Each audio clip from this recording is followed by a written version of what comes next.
Juscelino Filho, ministro das Comunicações, incluiu na folha de pagamento da Câmara o piloto do seu avião particular e o gerente do Aras que possui no Maranhão.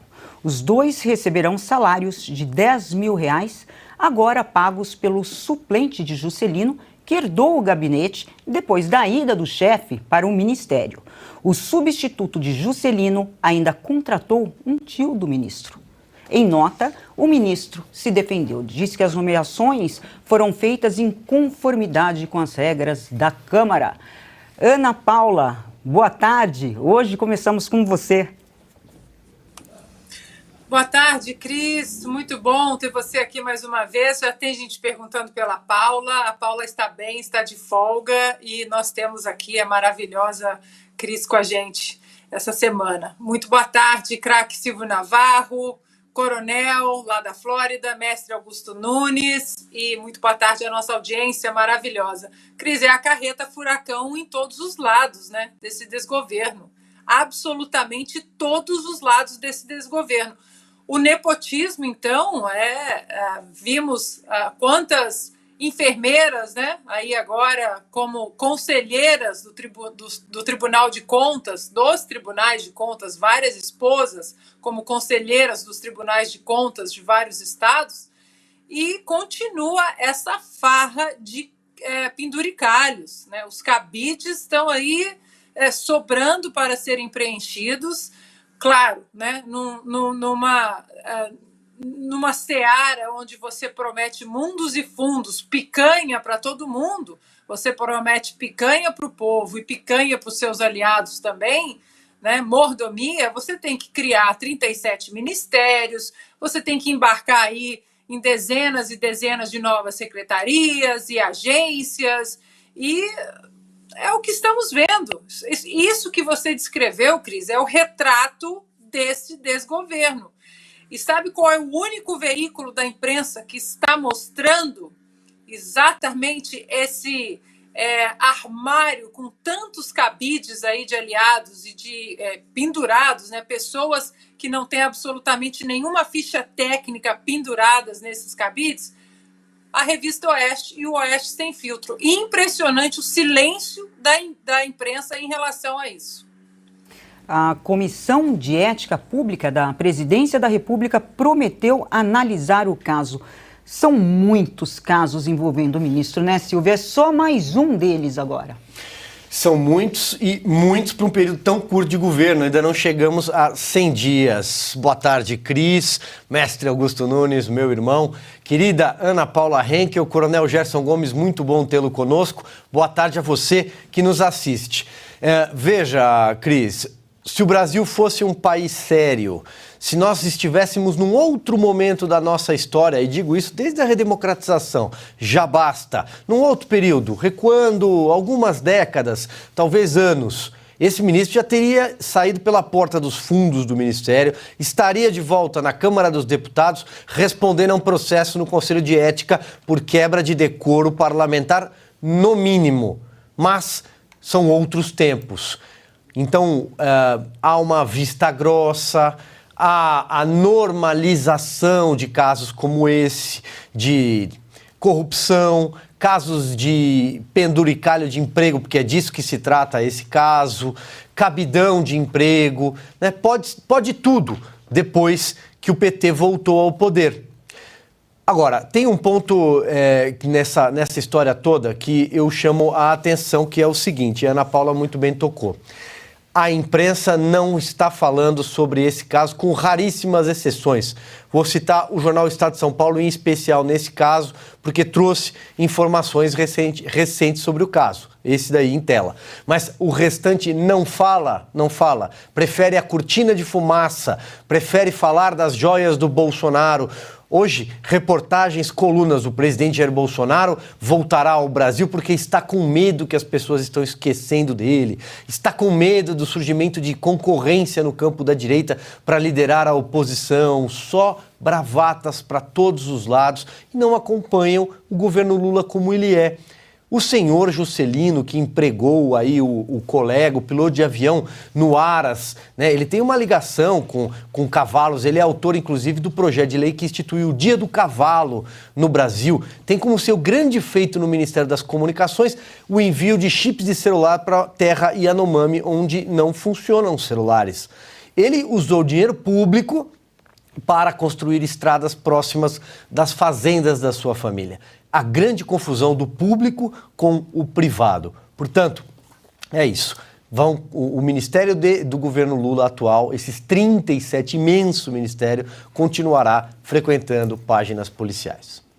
É uma lista de supostas irregularidades envolvendo o ministro. Boa tarde, Augusto Nunes. Boa tarde, boa noite, Jana Cris. Que bom ter você aqui. Meu irmão Silvio Navarro, meu querido amigo, Ana, minha companheira, e Coronel Gerson Gomes, e boa noite a você que nos acompanha.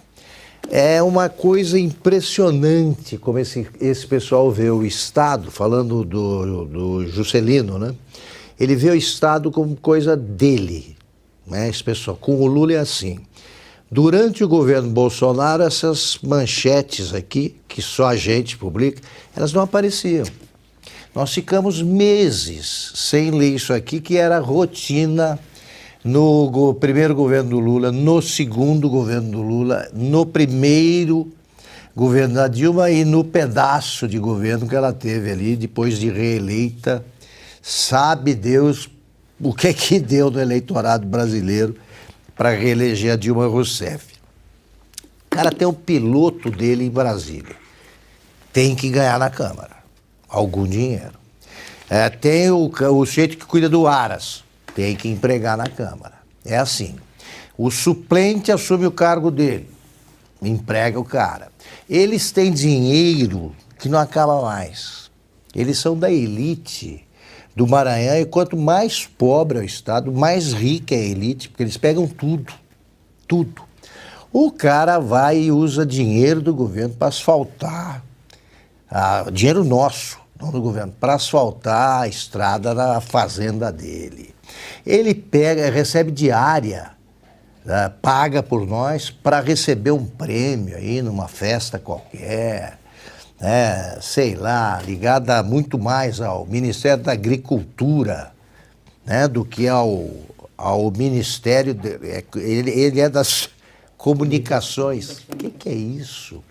E ainda distribui concessões, esse negócio? Meu Deus do céu! Essas concessões, televisão, rádio, há séculos, são usadas aí para que se garanta o apoio de deputados, partidos e tal. Esse cara, com essa folha corrida que ele acumulou em menos de 3 meses, ele já teria sido demitido aí até no governo Dilma, pela pressão popular. O Lula não deve nem conhecer. Diz que encontrou o cara, ele deve ter encontrado durante quanto tempo? 2 minutos. Agora, com que autoridade o Lula vai dizer, olha, você não está se portando bem, já dissemos isso aqui. O Juscelino pode dizer perfeitamente ao Lula, o problema é isso aí, então vamos sair juntos. Vamos sair juntos. Então já é um governo desmoralizado e vai piorar. E os jornais continuam falando o que agora, Silvio? Que o Lula já fez o suficiente em 3 meses que interrompeu o genocídio Yanomami. É uma coisa fantástica. Já disponibilizou, essa palavra eles gostam, pode ser grande, mas eles põem até em manchete, vacinas, como se houvesse alguma pandemia ainda. Aí recuperou o prestígio do Brasil. Segundo a Veja, que deu azar aí de sair na sexta-feira com a capa, o Lula está na China. Tem um repórter lá da Veja esperando o Lula chegar, porque saiu com uma fantasia sobre acordo Brasil-China. Toda vez que algum cara do governo do PT vai para a China, ele volta com um número mentiroso que jamais traduziu a realidade quanto a acordos, né? Tantos bilhões de dólares, exportações de tanto dinheiro, vai acabar com o veto imposto à importação de carne parcial, por causa da vaca louca. É só mentira. Então, essa imprensa, se eu não fosse jornalista, né, se eu não lamentasse o que está se passando aí na profissão que eu exerço, eu ficaria até feliz, porque esse pessoal só abre caminho para que jornalistas honestos façam o básico. Contar o que está acontecendo, é o que a gente faz aqui. Coronel Gerson, seja muito bem-vindo ao programa hoje. Nós queremos te ouvir também. Boa tarde, Cristiane. Um prazer te conhecer ao vivo. Você que me ajuda tanto ali nos bastidores. Prazer estar com a Ana de novo, nosso mestre Augusto, Silvio, e em especial a nossa audiência, não só do Brasil, mas eu faço questão de pontuar a enorme audiência internacional, com a qual eu tenho o privilégio de interagir um pouco aqui na Flórida, e eu tenho certeza que a Ana também recebe muitos desses contatos aqui dos Estados Unidos, da comunidade brasileira, que é muito grande. Esse tema, ele me remete a algumas das peculiaridades do sistema político brasileiro que precisam estar no radar, não só da nossa audiência, mas até da direita que começa a transitar no Congresso Nacional e começa a aprender ou, de certa forma, compreender como funcionam esses meandros. Veja que existem duas características aí nessas nomeações. A primeira que me chamou a atenção é o fato dele utilizar umas nomeações cruzadas com o seu suplente. Da mesma forma, os suplentes do Senado Federal são outra excrescência e uma peculiaridade do Brasil bem complexa, porque quem escolhe os suplentes do Senado Federal são exatamente os próprios senadores. Eles formam ali uma chapa, esses suplentes normalmente não são conhecidos do eleitor, e quando aquele monte de ministros saem do Senado Federal e assumem cargos no governo Lula, eles deixam seus suplentes que por eles foram escolhidos e lá trabalham como seus prepostos. E por isso, há situações, inclusive, que eles retornam ao Senado para votações, o que também é uma segunda excrescência no Brasil. Quando nós falamos do deputado federal, e esse deputado, ele é um médico, eu tive a oportunidade, inclusive, Silvio, de olhar aqui na ficha dele, e ele, como deputado federal, já presidiu o Conselho de Ética entre 2019 e 2020. Então, é alguém que entende desse assunto de ética, né? Que agora parece evidente que está em questão. Porque essas nomeações cruzadas, quando se fazem com um suplente de deputado, elas mostram um segundo problema. Porque normalmente o suplente de deputado, ao contrário do Senado, que eu realmente me incomoda muito esse processo no Senado, mas o deputado federal, o seu suplente não é por ele escolhido. É um processo que leva, muitas vezes, ao próprio deputado não sair da Câmara e não assumir um cargo no governo federal, para não dar lugar a um suplente que não estaria alinhado com a sua corrente, mas não é o caso. Ele assume o ministério numa operação muito bem estudada para formar a base do presidente Lula e recebe um ministério de porteira fechada para conseguir fechar essa sustentação ali no Congresso Nacional, e o seu suplente nomeia uma série de pessoas de seu interesse, o que denota que o seu suplente também faz parte do mesmo grupo. Não vou chamar da mesma facção, quadrilha, porque eu não tenho elementos para dizer, não conheço nem o suplente, para dizer a verdade, também nunca tinha ouvido falar do próprio deputado, que agora é ministro. Mas é óbvio que existe alguma coisa que não bate bem de um deputado que presidiu o Conselho de Ética da Câmara dos Deputados e agora se vê nessa situação, e a sua explicação é simplesmente: o que eu fiz não é ilegal, mas parece óbvio que é imoral. Silvio? Eu queria fazer um complemento aqui bem rapidamente, Cris. Em relação a esse episódio citado pelo Coronel Gerson, e de fato é uma aberração o sistema de suplência no Senado Federal. O caso Juscelino Filho, ele é deputado, o coronel também explicou como é que funciona a substituição, mas no Senado, e temos vários senadores neste momento com cargos de ministro do governo Lula, é uma aberração. O segundo suplente, existe a figura do segundo suplente, porque o primeiro suplente, o imediato, ele pode dizer eu não posso assumir neste momento. Então o que é que acontece? Convoca-se um segundo suplente, que ninguém tem a menor ideia, muito menos o eleitor, ninguém sabe quem é essa figura. Geralmente é quem financia a chapa, é um empresário do Estado, é alguém ligado a algum meio de comunicação local, então ele assume esse mandato. Essa ausência, no caso de ministério, pode durar 4 anos. Se não for para ministério, for, por exemplo, por questão de saúde, pode ficar 4 meses afastado, tratando de alguma questão particular de saúde, e o suplente assume, tem carro oficial, passaporte diplomático, plano de saúde, pode nomear os assessores, tem direito à verba para se instalar em Brasília, ou seja, uma residência tanto cedida pelo Senado ou a verba para se hospedar em hotel, flat, né, que é ressarcida.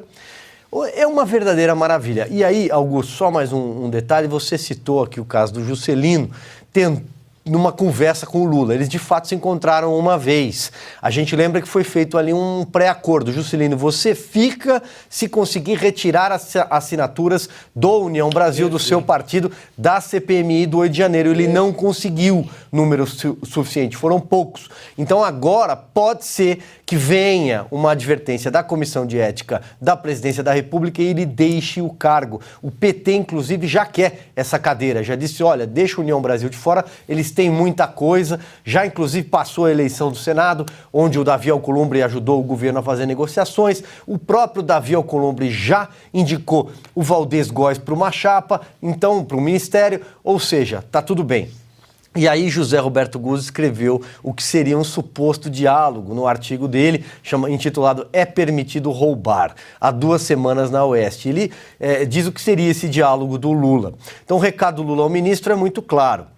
Fica frio, não vai acontecer nada com você, não vai acontecer nada com ninguém no meu governo. Pode continuar tocando a sua vida do seu jeito de boa. Vão ficar saindo umas notícias aí, mas é tudo bobagem. Daqui a pouco esquecem do seu caso e a coisa vai ao normal. Perfeito. Vai em frente. Qual é a moral de Lula para punir alguém? Questiona Guzzo.